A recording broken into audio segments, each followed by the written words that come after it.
In this video, we'll discover sample carb cycling programs. As we've already pointed out, there are many kinds of carb cycling programs. This makes it hard to decide how you're going to go about getting started. If you're ready to put a carb cycling plan of your own in place, here are some sample regimes. They will help you to decide which work best for you. Two of the most popular programs are the high-low program, the high-medium-low program.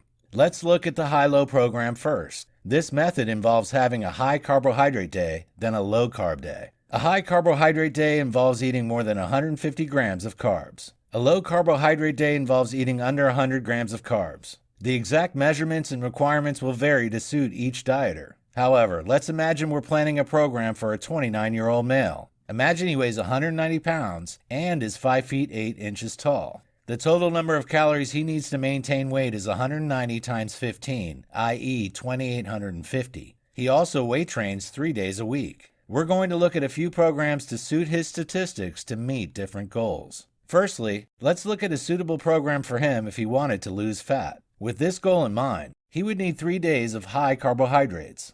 These would be at the level of calories required for maintenance. He would then follow this by 4 days of low-carb eating. These 4 days would all be 600 calories below his maintenance figure. He would choose his 3 weight training days as his high carbohydrate days. His non-workout days would be his low carbohydrate days. His program would therefore look something like this. Training day intake, 2,850 calories. Protein intake, 190 grams. Carbohydrate intake, 375 grams. Fat intake, 65 grams. Rest day intake, 2,250 calories. Protein intake, 190 grams. Carbohydrate intake, 100 grams. Fat intake, 120 grams. His total deficit of calories every week would be 600 times 4, i.e. 2,400 calories. This would help him to lose just under 1 pound of fat every week. While this may not sound impressive, it's important to remember that rapid fat loss isn't the only goal. The more quickly fat is lost, the greater the chance of losing muscle too.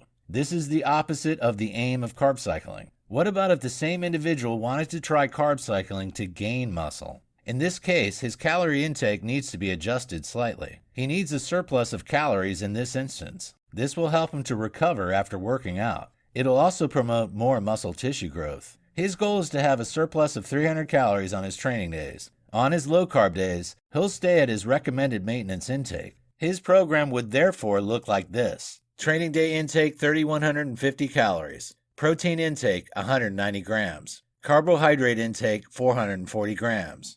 Fat intake, 70 grams. Rest day intake, 2,850 calories. Protein intake, 190 grams.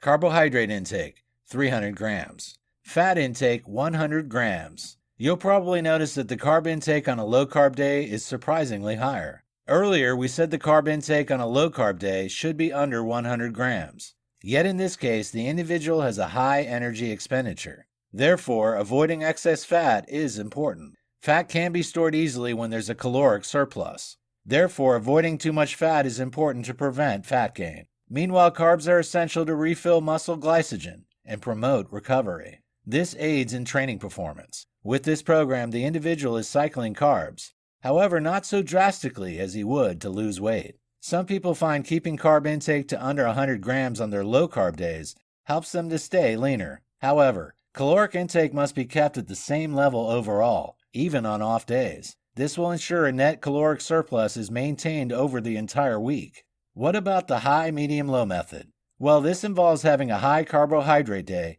then a medium carbohydrate day. Finally, a low carbohydrate day will follow on. The cycle will then repeat. A high carbohydrate day involves eating over 150 grams of carbs. A medium carbohydrate day involves eating between 100 grams and 150 grams of carbs. A low carbohydrate day involves eating under 50 grams of carbs. Now let's imagine our dieter. She's a 31-year-old woman who's 5 feet 5 inches tall. She weighs 150 pounds and works out 3 days a week doing weight training. Her total calories for maintenance are 150 times 15, 2,250. If she wants to lose fat, this is a sample carb cycling plan for her. She should have 2 days of high carb intake. The calorie intake will be set at her maintenance level of 2,250 calories. On her 2 low carb days, her caloric intake will be 600 calories under her maintenance level. Rather than aligning the high carbohydrate days with her training days, the intake is staggered. Training should be carried out on medium and high carb days, though, not low carb days. Her program will therefore look like this. High carb intake, 2,250 calories. Protein intake, 150 grams. Carbohydrate intake, 245 grams. Fat intake, 75 grams. Medium carb day intake, 1,950 calories. Protein intake, 150 grams. Carbohydrate intake, 150 grams. Fat intake, 80 grams. Low carb intake, 1,650 calories. Protein intake, 150 grams. Carbohydrate intake, 50 grams. Fat intake, 95 grams. Over the week, the plan should look like this. Monday, training day, high carb. Tuesday, training day, medium carb. Wednesday, rest day, low carb. Thursday, training day, high carb. Friday, rest day, medium carb. Saturday, rest day, low carb. Sunday, rest day, low carb. If the same individual wanted to gain muscle through carb cycling, the plan would look different. A caloric surplus would be necessary so muscle tissue can grow and recover. Therefore, a 200-calorie surplus will be required on a training day. On rest days, she should eat the number of calories required for maintenance. Her program will, therefore, look like this. High carb day intake, 2,450 calories. Protein intake, 150 grams. Carbohydrate intake, 340 grams. Fat intake, 55 grams. Medium carb day intake, 2,450 calories. Protein intake, 150 grams. Carbohydrate intake, 240 grams. Fat intake, 100 grams. Low carb day intake, 2,250 calories. Protein intake, 150 grams. Carbohydrate intake, 150 grams.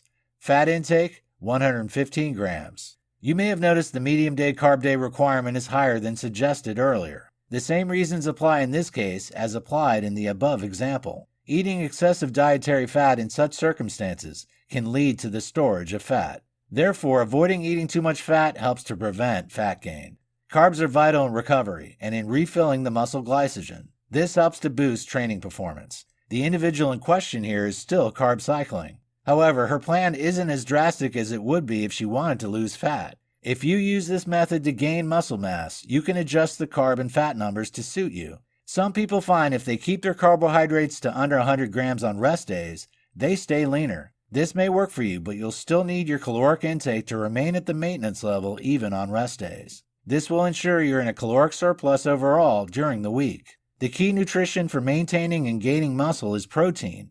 Nevertheless, it doesn't have to be exceptionally high, whether you want to gain muscle or reduce fat. 1 gram of protein for each pound of your body weight is ideal. Fat and carb totals are important too.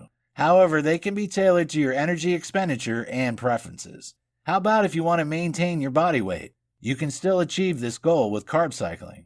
You simply need to choose one of the above methods. You then adjust your rest day and training day intakes so they balance out over the week. One way of doing this is to consume 200 calories more than your recommended maintenance level on your training day. On a rest day, you should have 200 calories under this figure. So, if your maintenance intake is 2,500 calories, you'd have 2,700 on training days and 2,300 on a rest day.